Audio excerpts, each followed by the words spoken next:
नमस्कार, FM news देख रहे हैं आप और मैं हूं आपके साथ प्रतीक्षा चहल।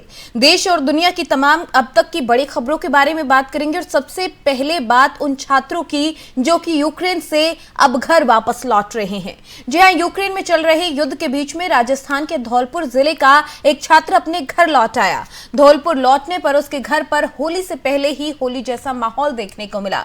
घर के सभी लोग काफी खुश नजर आए। धौलपुर लौटे एमबीबीएस के छात्र शिवपाल का कहना है कि यूक्रेन में हालात बहुत ज्यादा गंभीर हो गए हैं। वहां पर लगातार बमबारी हो रही है और ऐसे में वहां से बॉर्डर तक पहुंचना काफी मुसीबतों भरा है। शिवपाल ने बताया कि 30 किलोमीटर पैदल चलकर बॉर्डर पर पहुंचा। कुछ स्टूडेंट वतन वापसी कर चुके हैं और कुछ छात्र बॉर्डर पर अभी भी मौजूद हैं।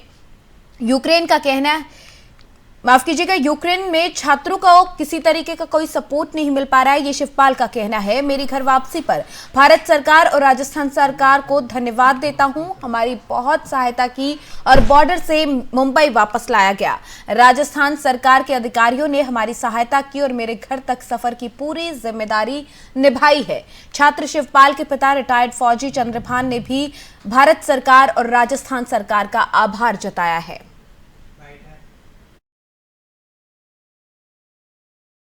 क्योंकि हमारी गवर्नमेंट ने हमारी बहुत हेल्प करी है। काफ़ी टेंशन हमारी दूर हो चुकी है। वहाँ पे इतने परेशान थे, यहाँ पे आके ऐसा लग रहा है कि जैसा मतलब वहाँ की सारी मुसीबतें भूल चुके हैं। बस चिंता है अपने काफ़ी दोस्तों की जो अभी तक वहाँ फंसे हुए हैं। मैं एक बार राजस्थान सरकार इंडिया सरकार से यही बोलना चाहूँगा कि उन बच्चों को भी जल्दी से जल्दी अपने वतन वापसी किया जाए। कैसा वहाँ की हालात हैं? हालात अभी तो गंभीर हो चुके हैं वहाँ पे ज़्यादा, क्योंकि पहले जो बच्चे फंसे हुए थे उसमें से मतलब यूक्रेन जो थी उसका सपोर्ट ले रही थी इंडियन बच्चों का कि रसिया अटैक नहीं करेगा, क्योंकि हमारी भारत सरकार ने उनसे बोल रखा था कि किसी भी तरह बच्चों को निकाला जाए वहाँ से, और इस चीज़ का फ़ायदा यूक्रेन भी ले रहा था। अब जैसे कि बच्चे सारे निकल चुके हैं वहाँ से, तो यूक्रेन के अंदर हमला बढ़ चुका है अभी, और अभी तो फिलहाल बच्चे सेफ हैं, सारे बच्चे बॉर्डर क्रॉस कर चुके हैं वहाँ से। क्या चाहते हो आगे आप? आगे तो मैं यही चाहूँगा कि हमारी इस साल वेस्ट ना की जाए, क्योंकि हमें नहीं पता हम यूक्रेन वापस जाएंगे या नहीं जाएंगे। हमारी पढ़ाई हमारे लिए बहुत इंपॉर्टेंट है। तो मैं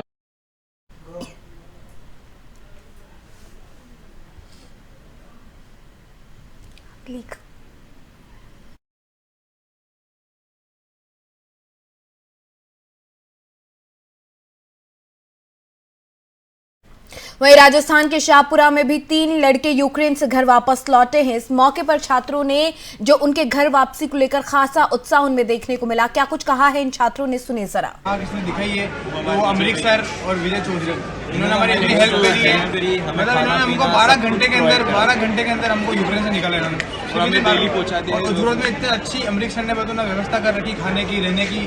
तय दिल से सर का बहुत शुक्रिया करते हैं। और विजय सर उन्होंने बहुत हेल्प करी। Thank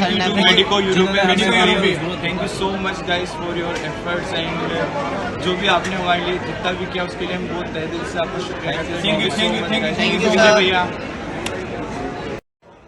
मतलब हम टर्नोबिल से इतना भटकने के बाद, पोलैंड जाने के बाद हमको एक ही राह किसने दिखाई है, तो वो अमरीक सर और विजय चौधरी, इन्होंने हमारे।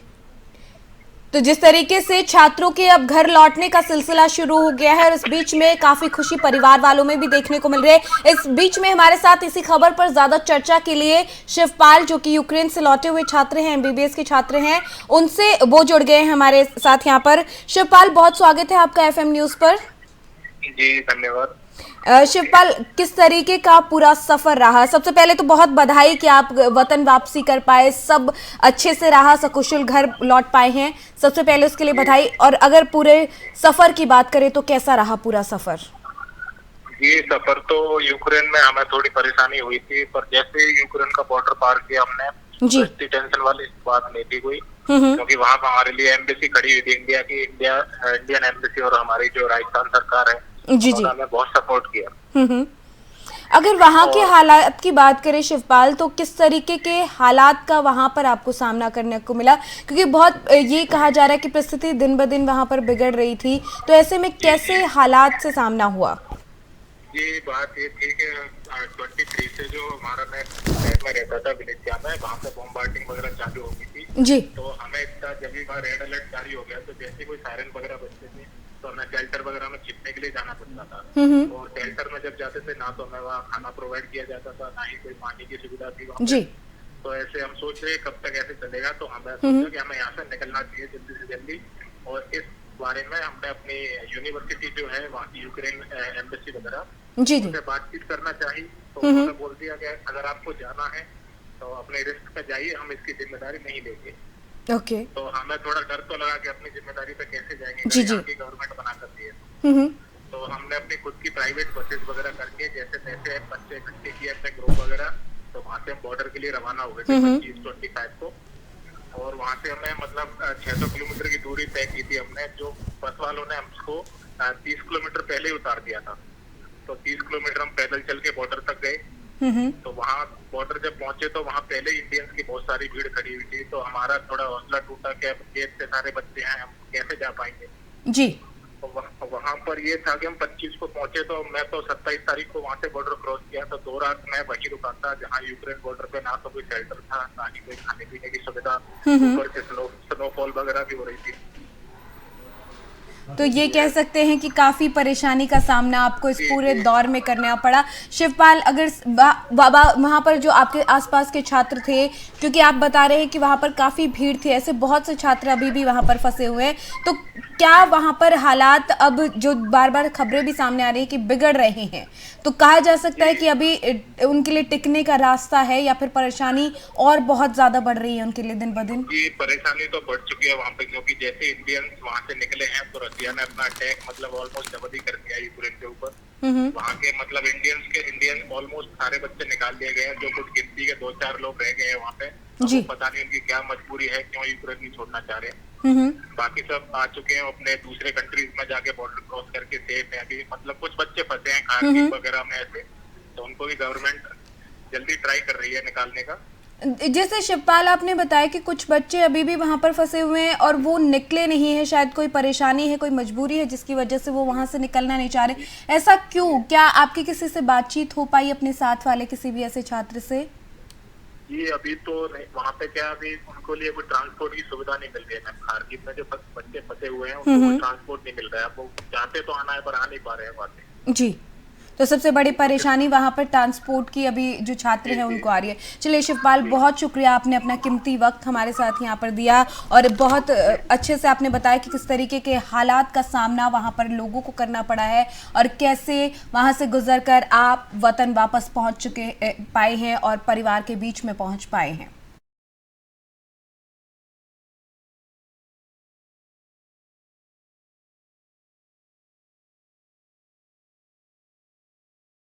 रूस और यूक्रेन के बीच युद्ध अब भीषण होता जा रहा है। रूस की सेना ने कीव के टीवी टावर और यूक्रेन में यहूदी नरसंहार के मुख्य स्मारक रहे और अन्य असैन्य स्थलों को भी निशाना बनाते हुए हमला कर दिया। टीवी टावर पर हमलों में 5 लोगों की मौत हो गई और 5 अन्य घायल हो गए। यूक्रेन के सांसद जो है उन्होंने टीवी टावर के आसपास धुएं के गुबार की एक तस्वीर भी पोस्ट की।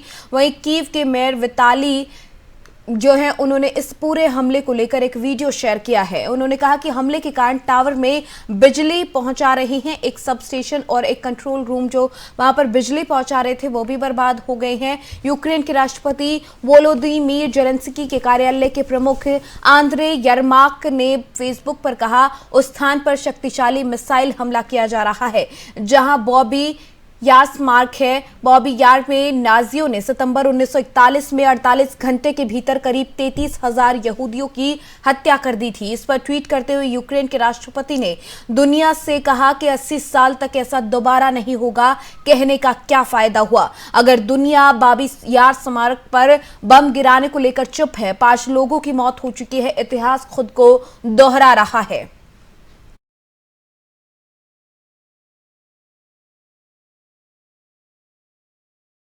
वहीं रूस यूक्रेन युद्ध के बीच में यूक्रेन के कई शहरों में धमाके हो रहे हैं। कीव शहर के बॉर्डर पर रूसी सेना और यूक्रेनी सेना के बीच में संघर्ष लगातार जारी है। भारत सरकार ने अपने नागरिकों को वापस लाने के लिए मुहिम तेज कर दी है। ऑपरेशन गंगा के तहत भारतीयों को वापस लाया जा रहा है। भारत सरकार ने ऑपरेशन गंगा में तेजी लाने के लिए 4 केंद्रीय मंत्रियों को यूक्रेन के पड़ोसी देशों में भेजा है। केंद्रीय मंत्री हरदीप सिंह पुरी हंगरी के बुडापेस्ट पहुंचे। इस दौरान उन्होंने भारतीय छात्रों से मुलाकात की। उन्होंने छात्रों को भारत वापस लाने का भरोसा दिलाया है। तो आपको बता दें कि जिस तरीके से सरकार की तरफ से लगातार ऑपरेशन गंगा को लेकर काम किया जा रहा है और इस बीच में 4 केंद्रीय मंत्रियों को पड़ोसी राज्य जो देश हैं वहां पर भेजा गया है, यूक्रेन के पड़ोसी देशों में। वहां पर वो भारतीय छात्रों से जो कि सीमा पार कर इन देशों में पहुंच रहे हैं उनसे मुलाकात कर रहे हैं, उनको भरोसा दिला रहे हैं कि भारत सरकार आपके साथ है, आपको घर वापस, वतन वापस जरूर ले जाया जाएगा, सकुशल आपको घर जरूर पहुंचाया जाएगा। ये भरोसा इनकी तरफ से यहां पर दिया जा रहा है।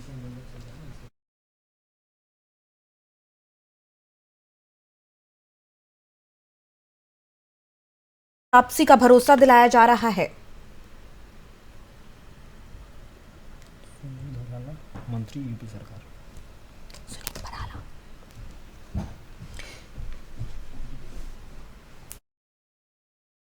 तो वही इसी खबर पर ज्यादा चर्चा के लिए हमारे साथ मेहमान जुड़ गए हैं। सुनील भराला जी हमारे साथ यहां पर जुड़ गए हैं, मंत्री हैं यूपी सरकार में। सर, आपका बहुत स्वागत है एफएम न्यूज पर।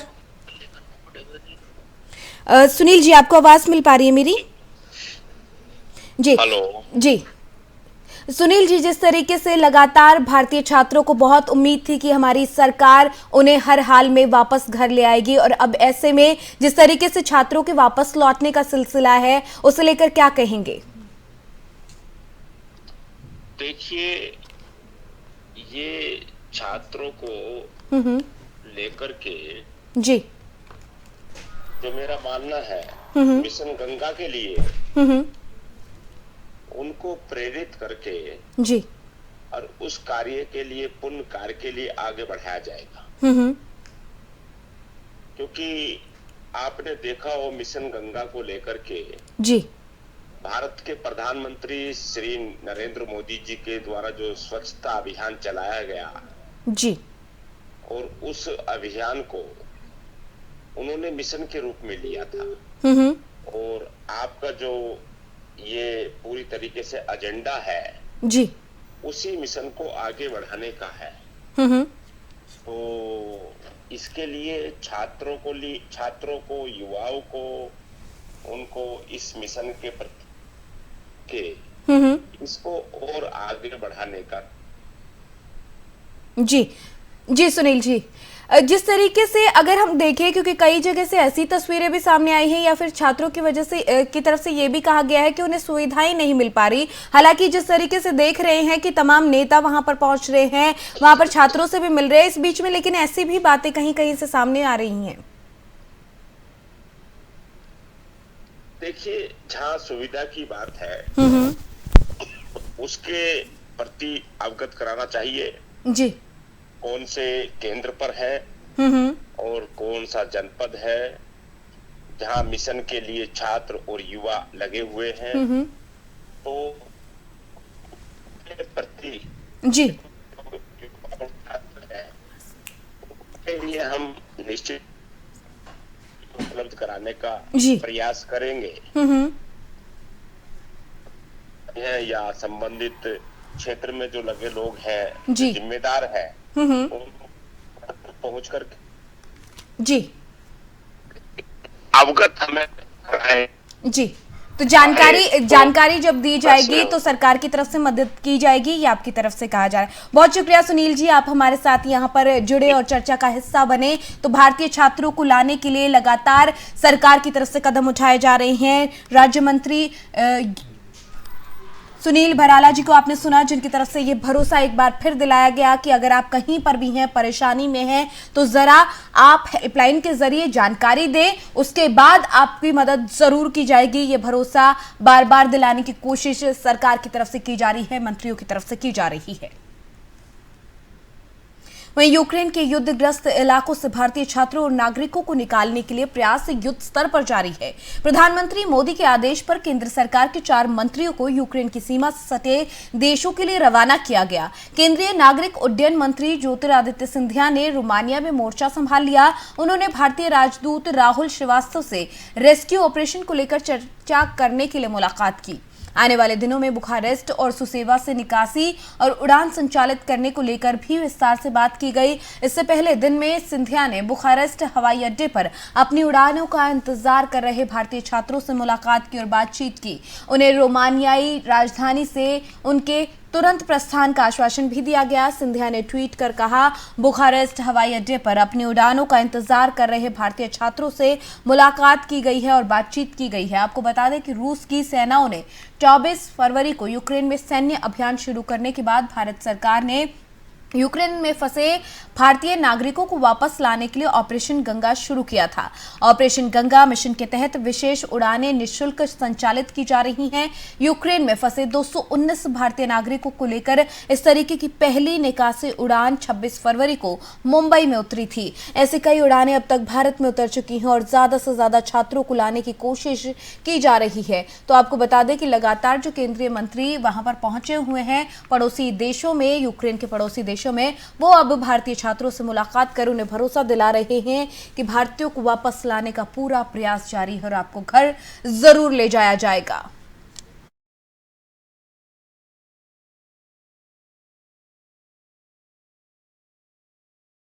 वहीं रूस और यूक्रेन के बीच में जारी जंग का आज 7वां दिन है। रूस की सेना यूक्रेन की राजधानी कीव पर लगातार बमबारी कर रही है, मिसाइलें दाग रही है। इसके अलावा खैरसन शहर पर रूसी सेना का कब्जा हो गया है और खार्किव में भी उसके सैनिक पहुंच गए हैं। आज यूक्रेन रूस के बीच दूसरे दौर की मीटिंग भी होनी, इसमें कुछ समाधान निकलने की उम्मीद जरूर जताई गई है जिससे युद्ध रुक सके। वहीं आज सुबह अमेरिकी राष्ट्रपति ने अपने संबोधन में कहा कि पुतिन ने यूक्रेन पर हमला करके बहुत बड़ी गलती की है। यूक्रेन के खार्किव शहर में रूसी हमले जारी हैं। शहर के गवर्नर का दावा है कि इन हवाई हमलों में 21 लोगों की मौत हो गई, 112 घायल हैं। इसके अलावा खार्किव में ही स्थित मिलिट्री एकेडमी पर भी रॉकेट से हमला हुआ था। वहां पिछले 9 घंटे से आग नहीं बुझ पाई थी। यूक्रेन के गृह मंत्रालय के सलाहकार की तरफ से एक वीडियो भी जारी किया गया। उनके मुताबिक इस वीडियो में दिखाया गया है कि किस तरीके से वहां पर पुलिस विभाग की बिल्डिंग पर रूसी हमला हुआ। यूक्रेन के विदेश मंत्रालय की तरफ से एक ट्वीट किया गया कि इसमें लिखा गया, रूसी सेना के जातोमार में मौजूद अस्पताल को तबाह कर दिया। साथ ही यूक्रेन के विदेश मंत्रालय ने यह भी लिखा कि अगर ये नरसंहार नहीं है तो क्या है। दूसरी तरफ यूक्रेनी मीडिया का दावा है कि खार्किव में अब लगातार धमाके हो रहे हैं। कुछ रॉकेट खार्किव स्थित मिलिट्री एकेडमी पर भी गिरे थे। वहां पिछले 9 घंटे से आग लगी हुई थी।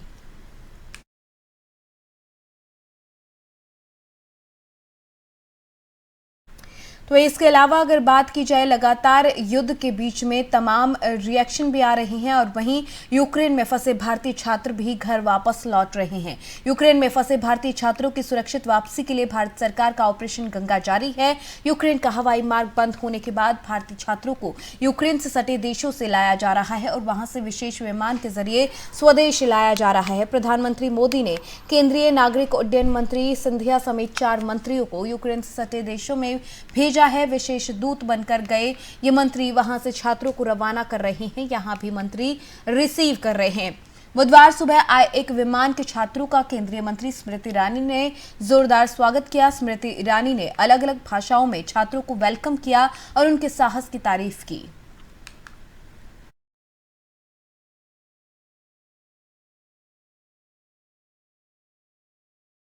तो आपको बता दें कि स्मृति ईरानी ने यहाँ पर छात्रों का जोरदार स्वागत किया और उनकी भाषा में उनसे बात करके एक तरीके से हौसला अफजाई भी की। और अब बात करेंगे यूपी में विधानसभा चुनाव की। यूपी में आखिरी चरण के चुनाव के लिए सभी दल अपनी पूरी ताकत झोंकने में लगे हैं, प्रचार करने में जुट गए हैं। इसी कड़ी में पीएम मोदी ने सोनभद्र में जनसभा को संबोधित किया। प्रधानमंत्री ने कहा, दशकों बाद आज बिरसा मुंडा सहित अनेक जनजातीय सेनानियों, क्रांतिवीरों के योगदान को हमारी सरकार ने राष्ट्रीय पहचान दी है। भगवान बिरसा मुंडा के जन्म दिवस को सरकार ने जनजातीय गौरव दिवस घोषित किया। पीएम किसान सम्मान निधि का बड़ा लाभ सोनभद्र के किसानों को मिला है। अकेले सोनभद्र जिले में 2 लाख से ज्यादा किसानों के खातों में 350 करोड़ रुपए से की ज्यादा की राशि जो है वो जमा हो चुकी है। भाइयों और बहनों, देश की आजादी और देश के विकास में हर योगदान को आज सम्मान दिया जा रहा है। दशकों बाद धरती आबा बिरसा मुंडा सहित अनेक जनजातीय सेनानियों, क्रांतिवीरों के योगदान को हमारी सरकार ने राष्ट्रीय पहचान दी है।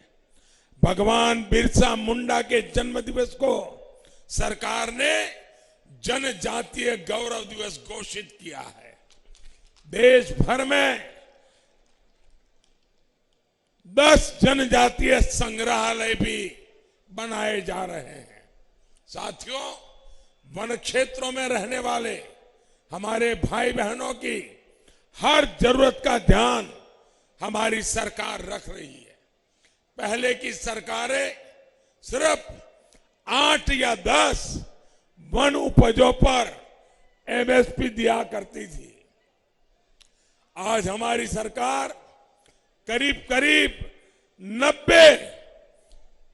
90 वन उपजों पर एमएसपी दे रही है। लगभग 20 लाख जमीन के पट्टे देकर हमने देश के लाखों जनजातीय परिवारों की बहुत बड़ी चिंता दूर की है। पीएम किसान सम्मान निधि का बड़ा लाभ भी इन क्षेत्रों के किसानों को मिला है। सिर्फ सोनभद्र के, आपको ये सुनकर के आनंद होगा, छोटे किसानों के लिए हमारी सरकार कितना काम करती है। मैं आपको एक छोटा उदाहरण बताता हूं। अकेले सोनभद्र जिले में 2 लाख किसानों से, 2 लाख से भी अधिक, 2 लाख से अधिक किसानों को उनके परिवार के खाते में अभी तक 350 करोड़ रुपए, 350 करोड़ रुपए, उससे भी ज्यादा रकम यहां के 2 लाख से ज्यादा किसानों के खाते में जमा हो चुकी है।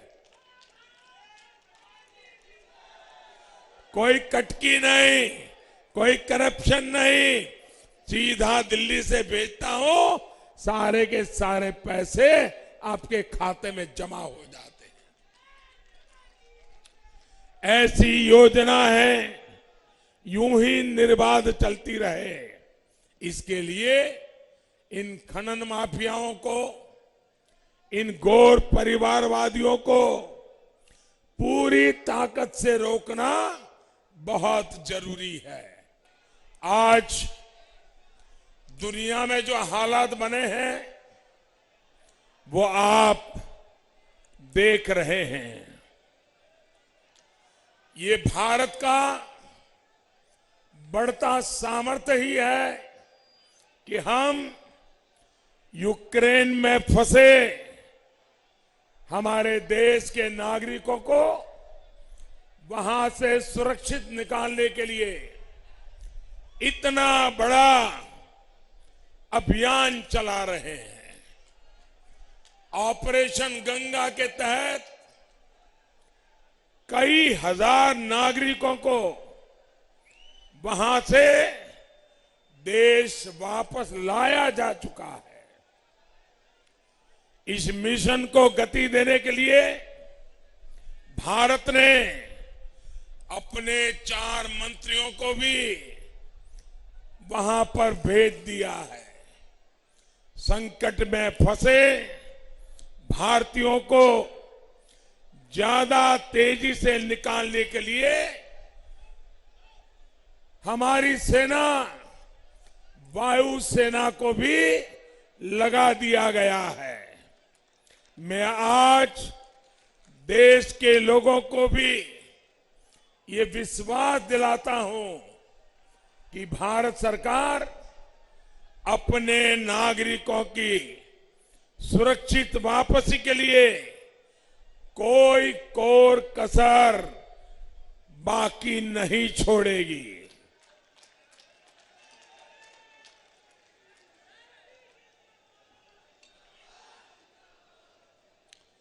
बदलते हुए समय में भारत को और ज्यादा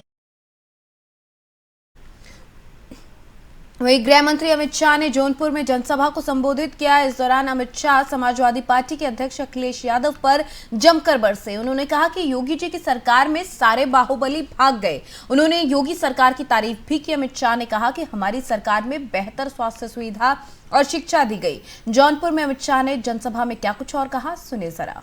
माताओं, भाइयों, बहनों, मैं आपको बताने आया हूं, 2017 में मैं पार्टी का अध्यक्ष था, इसी जिले में आया था।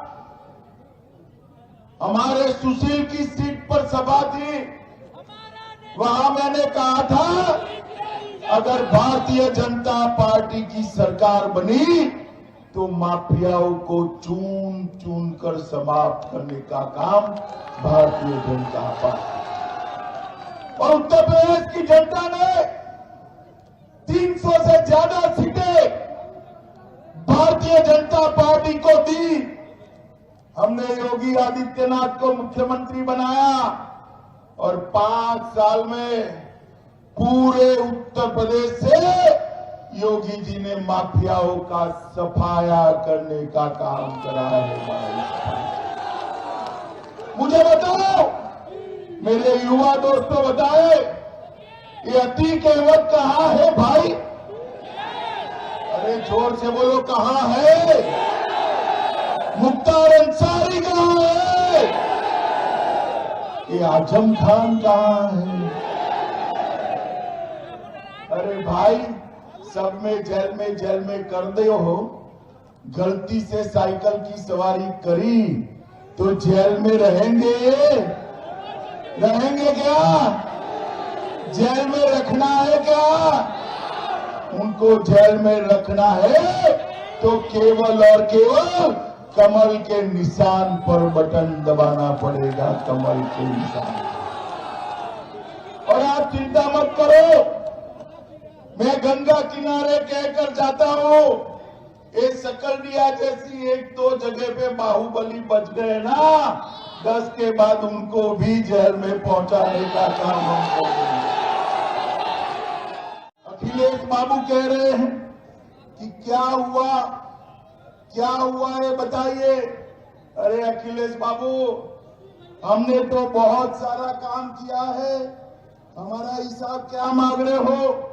पूर्वांचल में मदन मोहन मालवीय कैंसर हॉस्पिटल बनाई, होमी भाभा कैंसर हॉस्पिटल बनाई, गोरखपुर में एम्स बना, सुपर स्पेशलिटी ब्लॉक बना, जनपद सिद्धार्थनगर, प्रतापगढ़, देवरिया, गाजीपुर, मिर्जापुर, जौनपुर इतनी मेडिकल कॉलेज बनाई। 10 मेडिकल कॉलेज आप छोड़कर गए थे, 40 मेडिकल कॉलेज बनाने का काम ये भारतीय जनता पार्टी। मित्रों, आजमगढ़ में एक विश्वविद्यालय बनाया, बलिया में चंद्रशेखर जी के नाम से विश्वविद्यालय बनाया, गोरखपुर में गोरखनाथ विश्वविद्यालय बनाया, 23 राजकीय महाविद्यालय खोले, 56 इंजीनियरिंग के कॉलेज खोले और 52 नर्सिंग कॉलेज खोलने का काम ये भारतीय जनता पार्टी की सरकार ने किया है।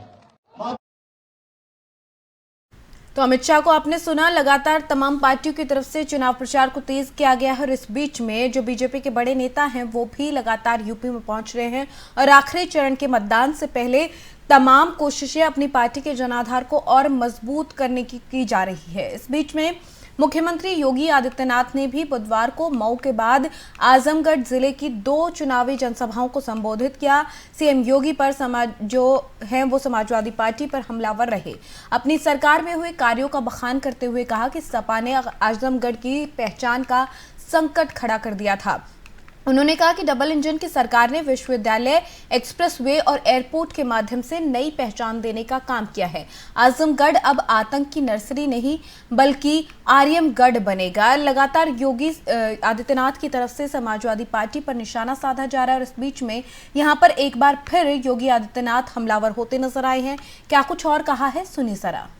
BA, BSc, BCom, MA, MSc, MCom, BTech, MTech, BME, pharmacy, nursing, medical, engineering, polytechnic, जो भी कोर्स कर रहा है नौजवान, टैबलेट और स्मार्टफोन देंगे। 2200 नौजवान को अकेले यहां पर वितरित हो चुका है। समाजवादी पार्टी ने कंप्लेंट की है चुनाव आयोग को। हमने तय किया अभी तो 1 करोड़ नौजवान को बांट रहे हैं। 10 मार्च के बाद 2 करोड़ नौजवान को हम इसको वितरित करेंगे। डिजिटल एक्सेस फ्री में, यानी जो ऑनलाइन एजुकेशन का होगा, ऑनलाइन एग्जामिनेशन का होगा, ऑनलाइन कंपटीशन की तैयारी के लिए जो भी खर्चा आएगा, ये सारा का सारा सरकार वहन करेगी। भाइयों बहनों, पिछले 4 महीनों के दौरान 5 लाख नौजवान को सरकारी नौकरी दिए हैं। 2 करोड़ नौजवानों को हम लोगों ने प्रदेश के अंदर रोजगार और नौकरी और स्वरोजगार दिया है। आने वाले 5 वर्ष के दौरान हम लोग हर परिवार के एक सदस्य को नौकरी, रोजगार अथवा स्वतः रोजगार के साथ जोड़ने का काम करने जा रहे हैं। अभी यहां पर श्रीमती वंदना सिंह जी कह रही थी, महिला स्वयंसेवी समूह को प्रोत्साहित करने के लिए, और हम भी चाहते हैं। बहुत सारी महिला स्वयंसेवी समूह बहुत अच्छा काम कर रही हैं प्रदेश में, उनके साथ बहुत सारे लोग जुड़े हुए हैं। और मुझे लगता है ये काम, एक महिला अगर स्वावलंबन की तरफ खड़ी होती है तो समझिए पूरा परिवार और पूरा समाज खड़ा होता है। और इस कार्य को सरकार प्राथमिकता के आधार पर ले रही है। ये सरकार रोजगार भी दे रही है, नौकरी भी दे। यूपी के आखिरी चरण के चुनाव प्रचार का आगाज हो चुका है। चुनाव प्रचार के लिए समाजवादी पार्टी के राष्ट्रीय अध्यक्ष अखिलेश यादव जौनपुर पहुंचे। इस दौरान उन्होंने बीजेपी पर निशाना साधा। अखिलेश यादव ने पीएम मोदी पर तंज कसते हुए कहा कि हार के डर से पीएम बनारस पहुंच गए। उन्होंने ये भी कहा कि बीजेपी सबसे बड़ी झूठी पार्टी है। क्या कुछ और कहा, सुनिए जरा। जितने चरणों में चुनाव हुआ है, हर चरण में समाजवादी पार्टी और गठबंधन आगे दिखाई दे रहा है।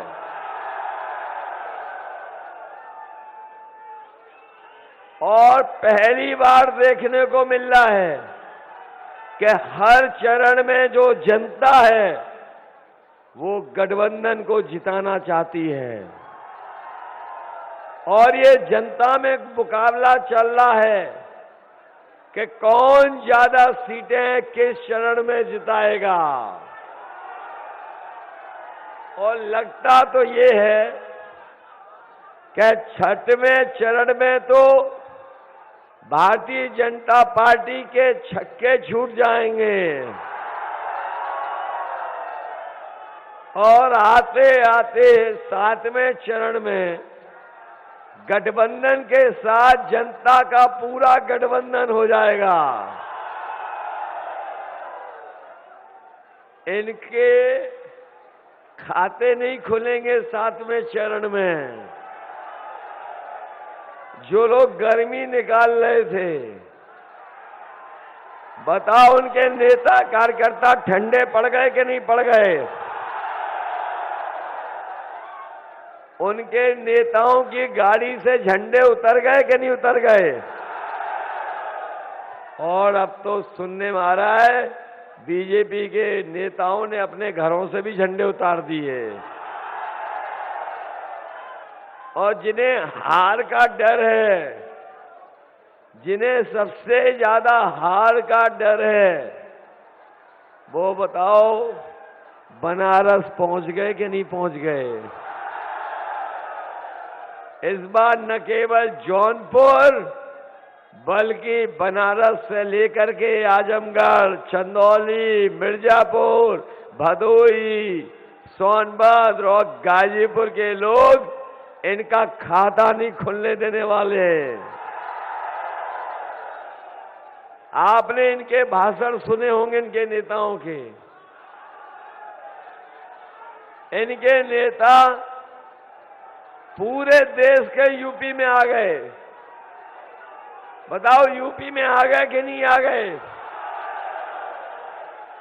और जब इनका भाषण सुनोगे तो पाओगे कि इनसे बड़ा कोई झूठ नहीं बोल सकता। कहने को तो बीजेपी वाले कहते हैं कि वो दुनिया की सबसे बड़ी पार्टी है, लेकिन इनके नेताओं के भाषण सुनोगे तो आप अपने आप आकलन कर लोगे। यूपी चुनाव अपने आखिरी चरण में पहुंचता जा रहा है। इसको लेकर सभी दलों के नेताओं ने अपनी पूरी ताकत झोंक दी है। मऊ में प्रियंका गांधी ने बीजेपी पर जमकर निशाना साधा। उन्होंने बीजेपी पर आरोप लगाते हुए कहा कि वो धर्म और जाति पर आधारित राजनीति करते हैं। और भी कुछ कहा है, सुनिए जरा क्या कुछ कहा है यहाँ पर। तो मुख्य तौर पर हमारी पार्टी और दूसरी जो तीनों पार्टियां आपके सामने, उसमें सबसे बड़ा फर्क ये है कि हम आपके धर्म के आधार पर, आपकी जाति के आधार पर वोट नहीं मांग रहे हैं आपसे।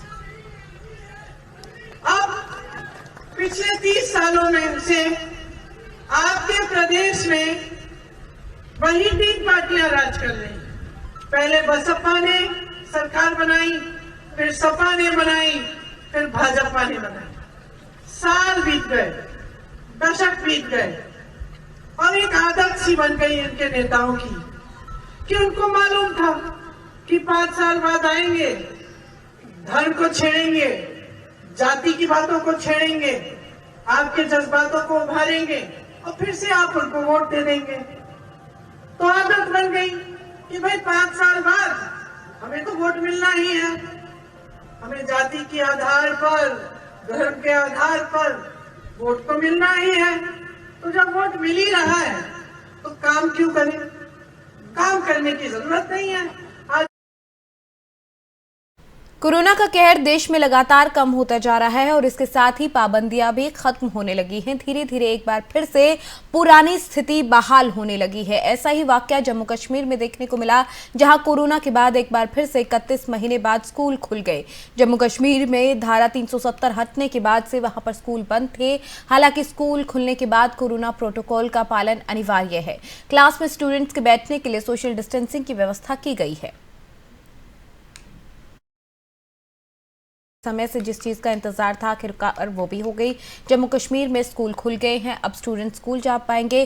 धारा 370 हटने के बाद से ही वहां पर स्कूल नहीं खुले थे और ऐसे में वहां के स्टूडेंट स्कूल नहीं जा पा रहे थे। लेकिन अब 31 महीने बाद जम्मू कश्मीर में स्कूल खुल गए हैं और अब छात्र छात्राएं स्कूल वापस जा पाएंगे। और ऐसे में सबसे बड़ी बात यह है कि वहां पर उन्हें कोविड जो 19 है उसकी गाइडलाइंस का पालन जरूर करना होगा।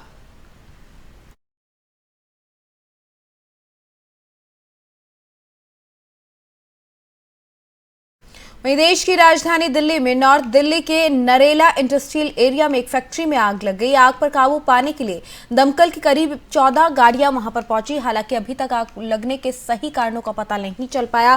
फिलहाल पुलिस की टीम भी मौके पर पहुंच चुकी है। ऐसे में आसपास की फैक्ट्रियों को भी खाली करा लिया गया है। जानकारी के मुताबिक आज सुबह करीब 11 बजे पशुओं की चटाई बनाने वाली एक फैक्ट्री में आग लग गई। ऐसे में घटना की सूचना मिलने पर दमकल विभाग की 14 गाड़ियां मौके पर पहुंची। पुलिस अधिकारी के मुताबिक घटना के समय किसी व्यक्ति के कारखाने के अंदर होने की सूचना नहीं है। वहीं पुलिस उपायुक्त ब्रिजेंद्र कुमार यादव ने बताया कि दमकल की 14 गाड़ियां मौके पर पहुंच चुकी हैं और तुरंत आसपास के दमकल केंद्रों से गाड़ियों को घटनास्थल की ओर रवाना किया गया है। उनके मुताबिक फिलहाल हालात नियंत्रण में हैं।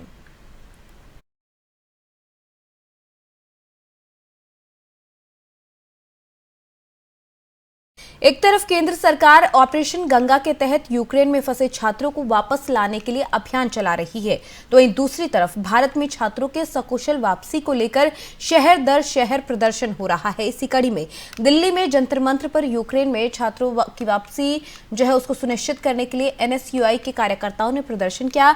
इस दौरान एनएसयूआई के कार्यकर्ताओं ने सरकार के खिलाफ जमकर नारेबाजी भी की। हालांकि बाद में उन छात्रों को दिल्ली पुलिस ने हिरासत में ले लिया।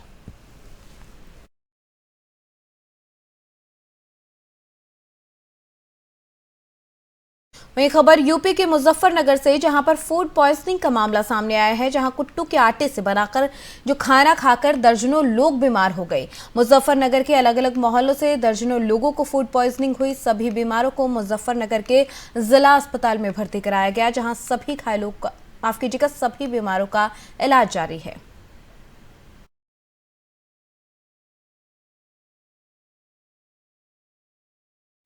नेशनल और किशोर गुटखा बनाने वाले अवस्थी जर्दा भंडार के घर और 10 प्रतिष्ठानों पर बुधवार की सुबह आयकर की विभाग की टीम ने ताबड़तोड़ छापेमारी की से शहर के व्यापारियों में हड़कंप मच गया।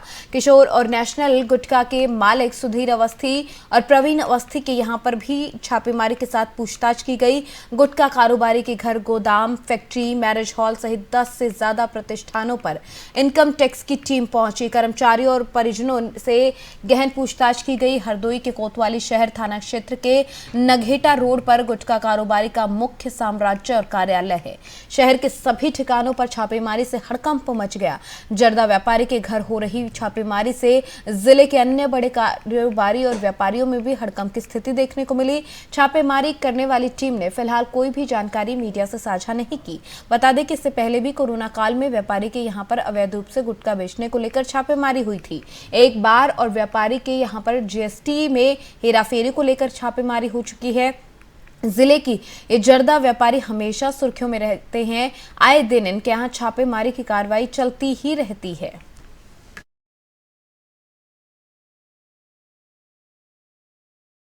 वहीं अब बात करेंगे देश में कोरोना के मामलों की। देश में जानलेवा कोरोना वायरस के मामलों में आज फिर बढ़ोतरी देखने को मिली। देश में बीते 24 घंटे में कोरोना के 7,554 नए केस सामने आए हैं। 223 लोगों की मौत हो गई।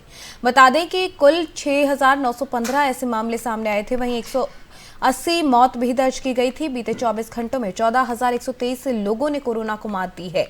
देश में एक्टिव केस की संख्या 85,680 है। बीते 24 घंटे में इसमें 0.20% की गिरावट आई है। वहीं कोरोना के खिलाफ लगातार जंग तेज है और देश भर में 177.8 करोड़ लोगों का वैक्सीनेशन हो चुका है। चलिए, देश दुनिया की खबरों में फिलहाल मेरे साथ इतना ही, लेकिन तमाम और खबरों को देखने के लिए बने रहिए FM न्यूज के साथ। नमस्कार।